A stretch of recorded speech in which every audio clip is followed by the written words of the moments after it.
Hey y'all, my name is Nat. I hope you're having a terrific day today, and for this video we are doing my September wrap-up.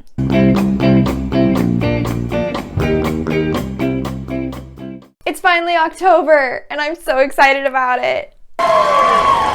Although I have plenty of spooky reads planned for October, I had a pretty good reading month of September. First, let's start off with a few stats. I read 11 books, and across those was 4,496 pages. My average rating was about 3.75 stars, so pretty good overall. I read 1 YA fantasy, 1 YA contemporary, 1 mystery, 3 romances, and 5 thrillers. Clearly, I was trying to get in the fall mood. This month, we're going to be doing a breakdown based on genre. So first off, my YA contemporary was a booktube favorite, Fangirl by Rainbow Rowell. This is the one book of the month that I still am not quite sure what my rating was. I originally said a 3.5. Thinking back, I think it's more of a 4, but at the same time, I'm not secure in that 4, so it's like writing a 3.75. This book is following a young woman named This book is following a young woman named Kath who has recently gone to college. She has a twin named Ren, but Ren decided that she did not want to be roommates in college. She wants to kind of branch out on her own. As we kick off, Kath is just completely outside of her comfort zone, but she does find meaning in writing fan fiction for Simon Snow, which is this universe's spoof of Harry Potter. I had such conflicting feelings about this book because for the first half of it, I did not like Kath.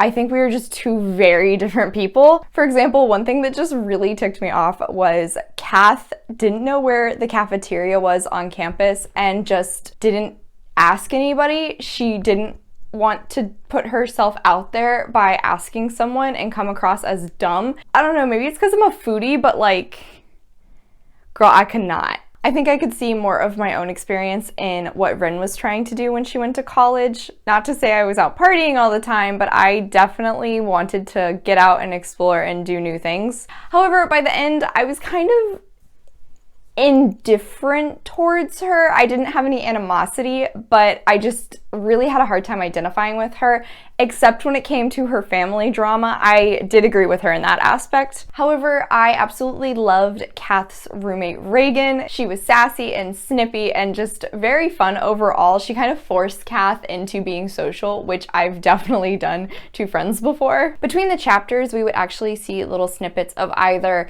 the story of Simon Snow or some of Kath's actual fan fiction, and I've heard a lot of people complain about that because they thought it messed with the pacing. Personally, I really liked it. I got to see some of what Kath was so obsessed with and this thing that meant so much to her, and I thought that was cool and allowed me to learn a little bit more about her. Looking back, I can definitely see that Kath was suffering from some serious social anxiety, and I do think that was some great rep. As I said, I think I'm gonna go with 3.75 4 stars. I did really enjoy this book in the aftermath when I thought about it later, but I did have some qualms. Next, I read The Sea Monsters by Riordan. This is the second book in the Percy Jackson series. I am actually going to be putting this series on pause for now because I've decided to join up in the Percy Jackson read-along. I'll put a link to Jess's announcement video on the cards right here, as well as information for the read-along all in the description down below. This story picks up where the last left off, in which Percy is now trying to find the Golden Fleece.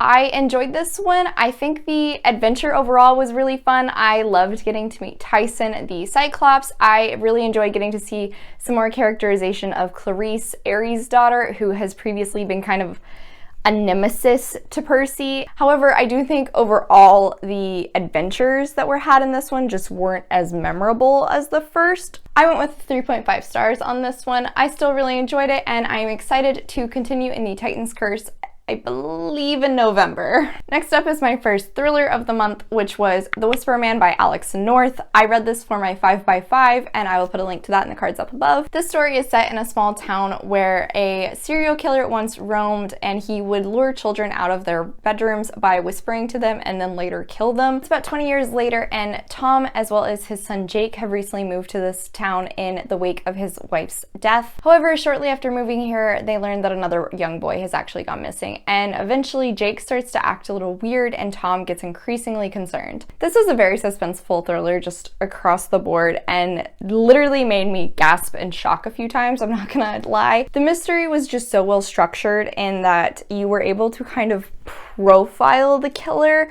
but Alex North held just enough back that you couldn't really identify who it was going to be, so it was still a shock. This was his debut novel, and I gotta say, it was creepy as hell. The mystery was so well done, but this was split between 4 different points of view. One was Tom, the father, another was Jake, his son, which was a bit childish in the writing, so I think that was well written. Another is the initial investigator from the original Whisperman case, and the last is the investigator for the current missing boys case. The detective for the current case was the only female perspective, and personally, I don't think she really added anything pertinent to the story.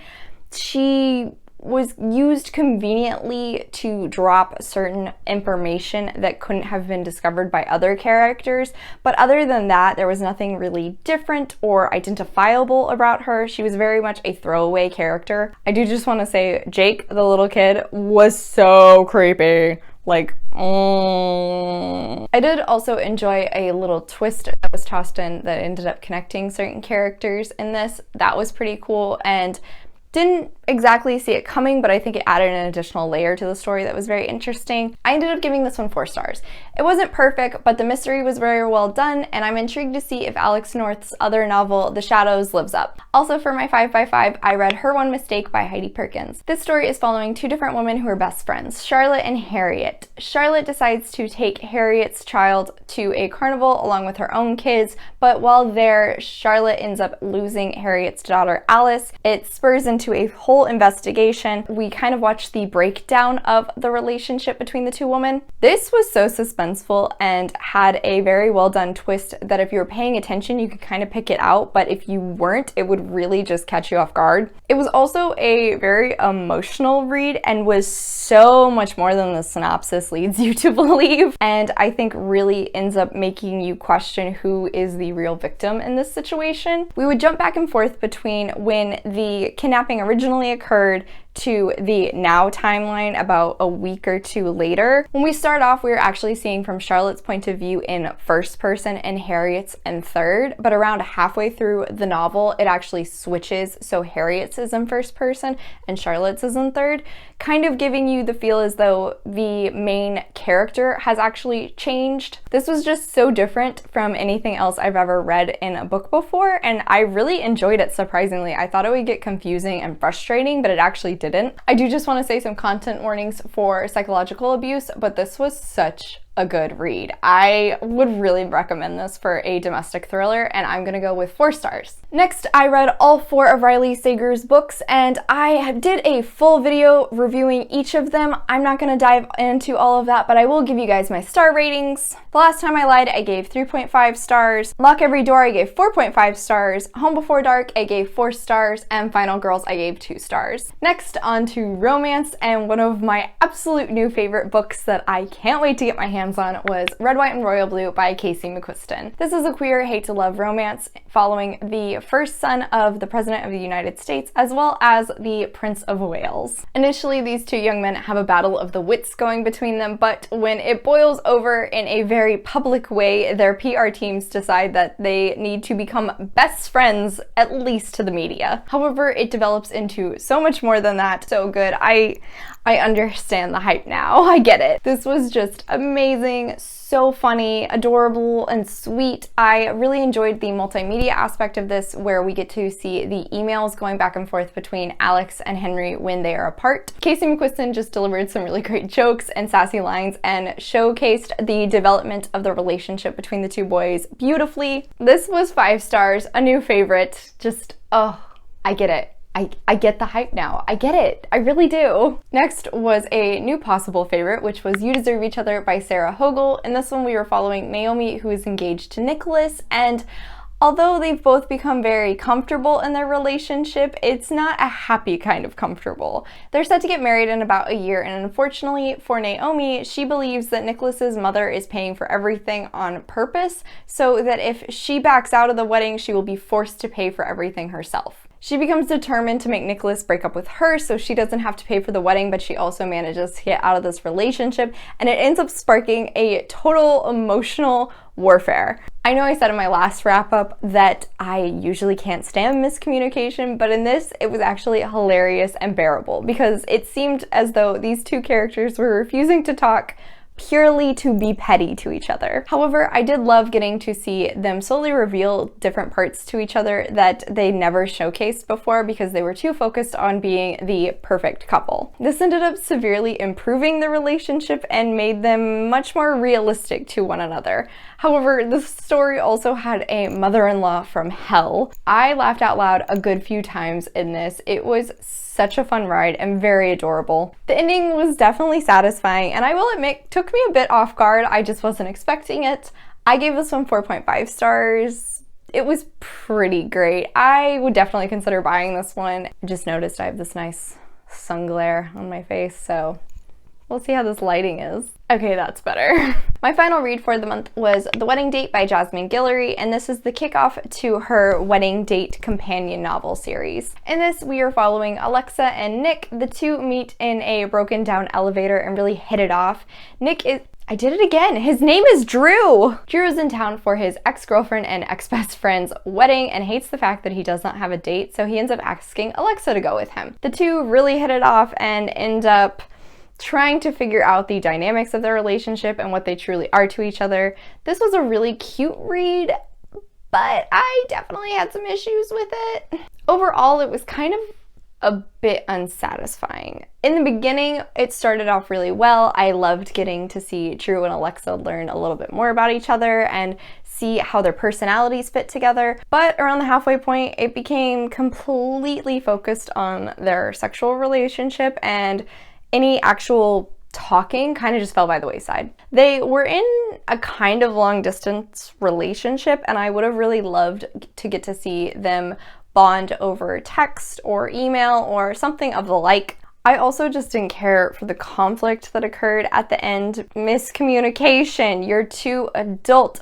career professionals. Talk to each other. When we did see fluffy moments, I thought they were super cute, and I wish we had so many more of those, but we didn't. Unfortunately, I went with a 2.5 stars on this one. It did have some positive aspects, but I had way too many negative ones with it.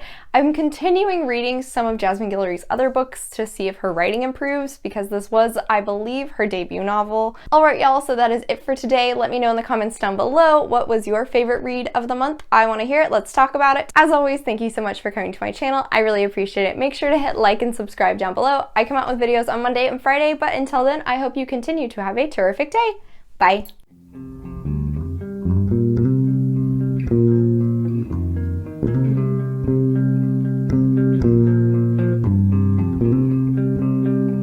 Thank you.